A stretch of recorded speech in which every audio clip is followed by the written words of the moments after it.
Good morning, freedom-loving Americans from beautiful Sebring, Florida, for another episode of the National Baller League podcast to encourage our beloved country along the lines of integrity and political transparency. So we wanted to do this episode on Wednesday, which is tax day.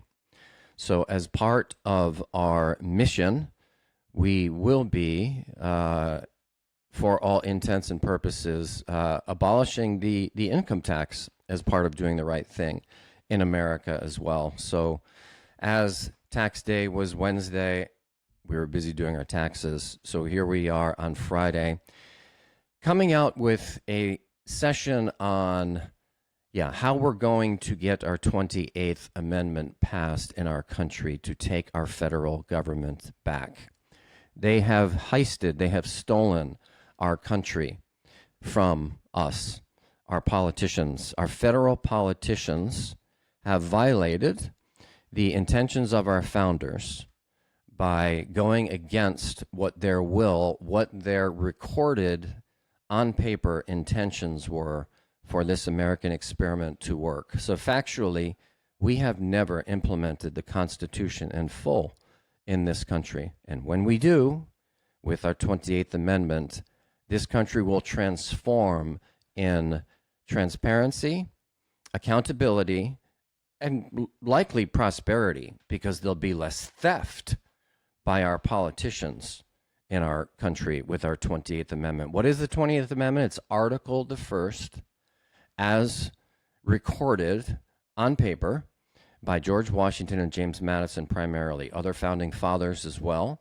But their intention in the House of Representatives was a numeric ratio. It's in the Constitution. And their first bill, Article the first of what was 12 proposed Bill of Rights, what became our Bill of Rights, the 10 Bill of Rights, which we know as such.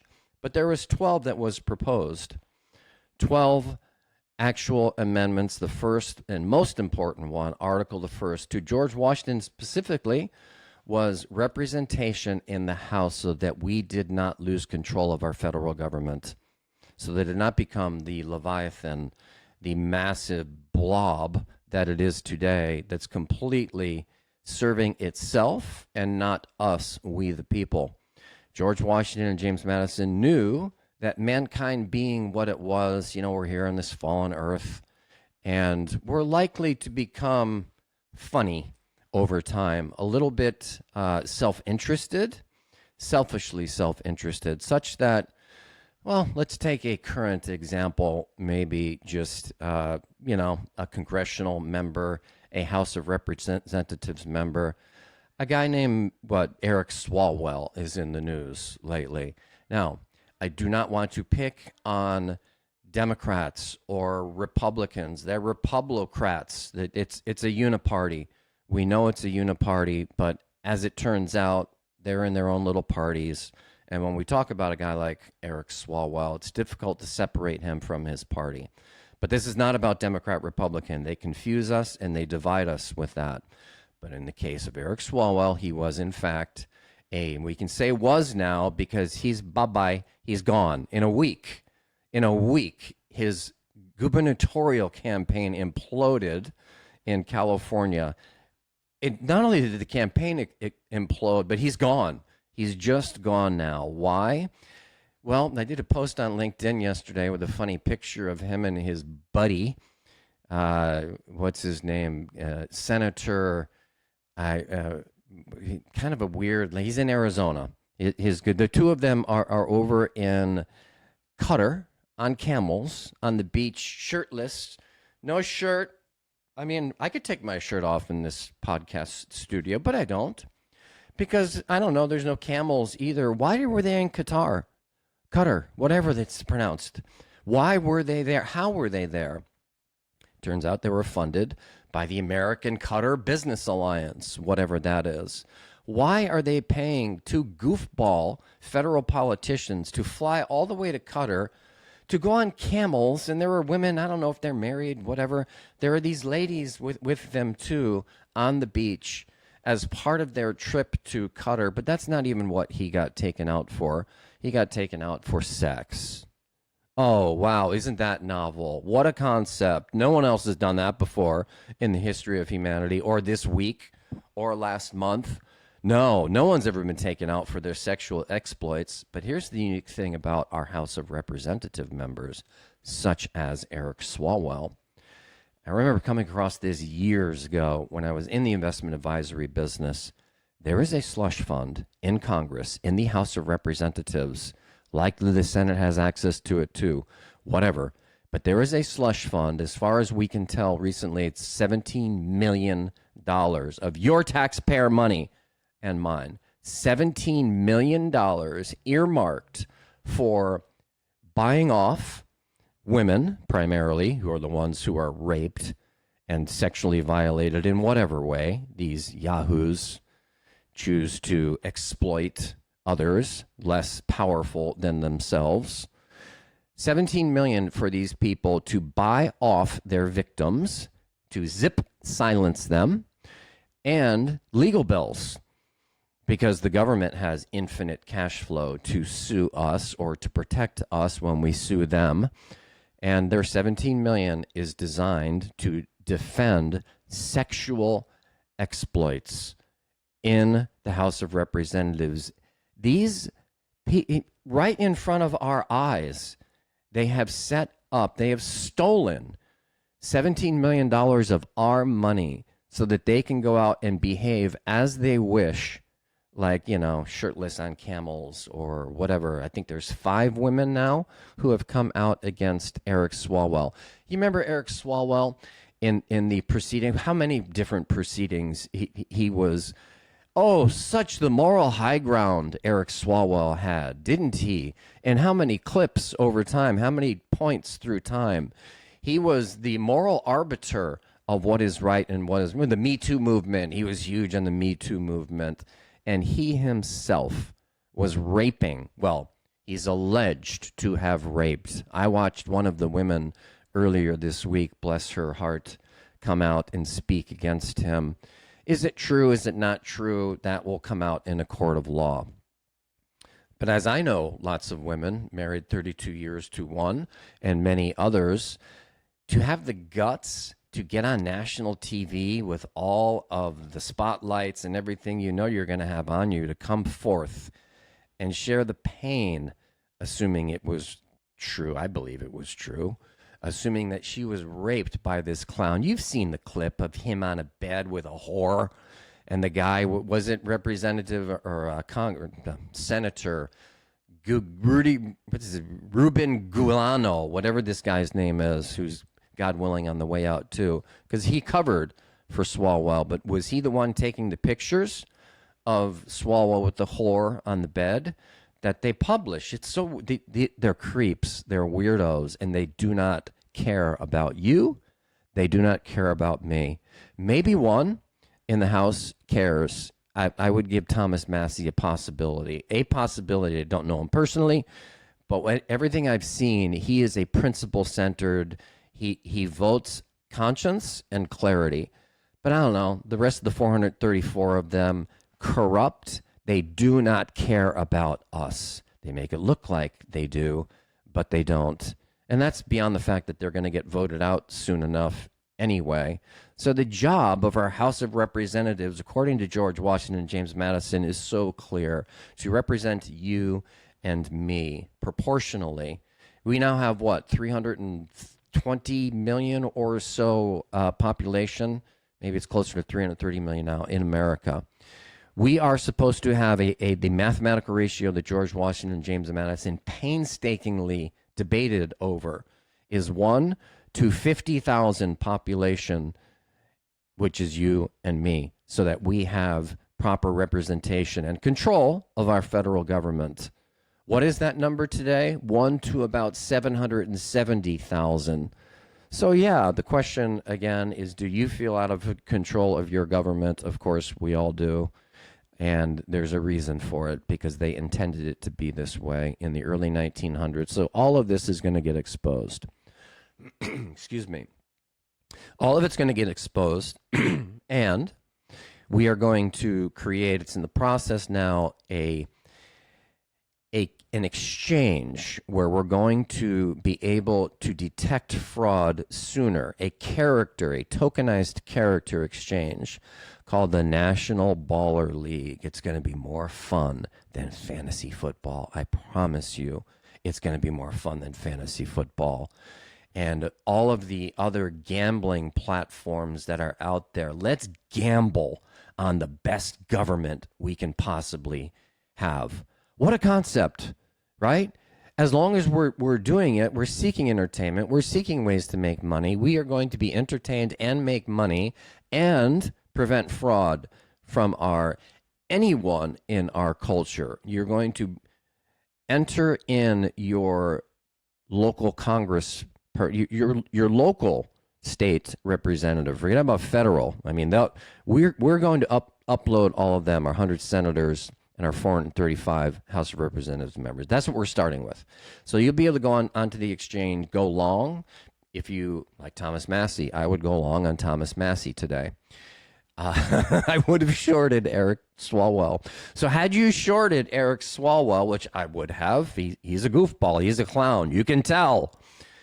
But had you shorted Eric Swalwell, you'd be doing just fine now. So you're going to be able to short or go long anyone in our culture. Do you have a business person locally, an attorney, a judge, a school board member? Let's draft the perfect school board for your community. There are people who want to be on the school board, who would serve, truly public servants. They're the public servants, the ones in those unheralded positions that are crucially important to our local cultures. So let's draft our ultimate school boards. Let's buy, sell, and trade. Our city council. Who are these people? Do you know who your city council people are? Do you know who your local state representative is? Look, we're pushing this movement. I didn't know who mine was, but I do now. Her name is Kaylee Tuck. We met Kaylee's legislative aide here in Sebring last week, and we are going to have Florida, the first state to ratify beyond the 13th that already have ratified Article the First. Florida is going to be the next. So Dana Orr, thank you so much. Nice to meet. And we'll look forward to doing some work together to take our beloved country back. We need to take our country back, people, for our children. If not for ourselves, I don't know, I'll speak in I statements. I live such a fortunate life. It's not easy. Of course, it's difficult. Life is difficult. The first phrase in Scott Peck's Road Less Traveled. Life is difficult, okay? So why not control the things that our founding fathers, this gift that we were given, our beloved country, this golden goose called America that we benefit so much from, that our soldiers right now are sacrificing for, and God knows where in Iran. Dear Lord, bless them and watch over them. All of this stuff, we have responsibility to ensure that our government does not game us, that they don't lie, cheat, and steal, which Eric Swalwell obviously did, which every one of them. Here's just yesterday, I saw Elise Stefanik do a little thing. I don't know what news station she was on. And it was fine, of course. They divide Republican, Democrat. Same thing. She was criticizing Swalwell, blah, blah, blah. But she was, Republicans don't. We're the ones. They are not. It's a uniparty. They're both. They could have good people. Haven't seen them in a while. But certainly there's plenty of corruption in both of them. So there's Elise Stefanik. What does she end with? Well, the whole point of the whole thing, she's on a book tour. She published some book on university corruption. But she doesn't look in the mirror in her own House of Representatives and right the wrong in the representation ratio, that Article the First. I mean, this is 1 + 1 = 2. This is George Washington and James Madison intending to set up our government so that the $39 trillion in federal debt. Oh, let's talk about the $39 trillion. $39 trillion in federal debt. These people did it. Elise Stefanik did it. Eric Swalwell did it. There's only 435 members in Congress. There's only 100 senators, and then there's 2 in the executive branch. Those people are killing our country. They are behaving against we the people. They are behaving against George Washington and James Madison and all our founding fathers' intentions. So that's the purpose of the NBL and the purpose of our nonprofit AP76. Amor Patriae is the AP, love of country. We love this country, and we are what we have done in the first quarter is outstanding. We've got all of the tools set up. Every episode is going to get better and better until we get to the point of that Radcast, a part radio station, part podcast, to communicate this story, to celebrate the great people in this country. You know, it's such a bummer. These corrupt ones, of course, they get the news cycles, as well they should. We need to expose them and rid ourselves of them. But how many great things are happening in our country every day? Here in Sebring, I'm in a building that's built in 1923. This is the original courthouse in Sebring. And quite often in the morning, I can kind of smell it now. Downstairs, there's a kind of institution in Sebring. It's called D's. It's a wonderful breakfast and lunch establishment. These people have been around forever. They open at 5 a.m. every morning. 5 a.m. Well, Monday through Saturday. Sunday's church day. They're actually members of our same church. But the wonderful people down at D's, they have live music like once a month on Saturday nights down there. Often cops down there. Often, I'm no doubt, city council people down there. The wonderful things that are happening right downstairs at D's, outside of our street here, right across the street. There's building. I don't know if you can hear the machinery, but we've got a new building going up across the street next to the cigar bar. How many great things are happening in our country every single day? It is our job to facilitate those great things for ourselves, for our children, and for other parts of the world, for anyone who might want to adopt a constitutional republic. That's what our model is. If you choose to do it, it works. Look what happened in this 250 years. God, thank America for our 250th birthday. How awesome is that? And the upcoming revival we have, Revival 250, that we'll be talking more about as well up in Jacksonville. What a great event this is going to be. So many good things happening in our beloved country. But we just need to point out the fraud, too. We don't like to be negative. We don't like to be complainers, but it's factual. And we need to talk about goofballs like Swalwell.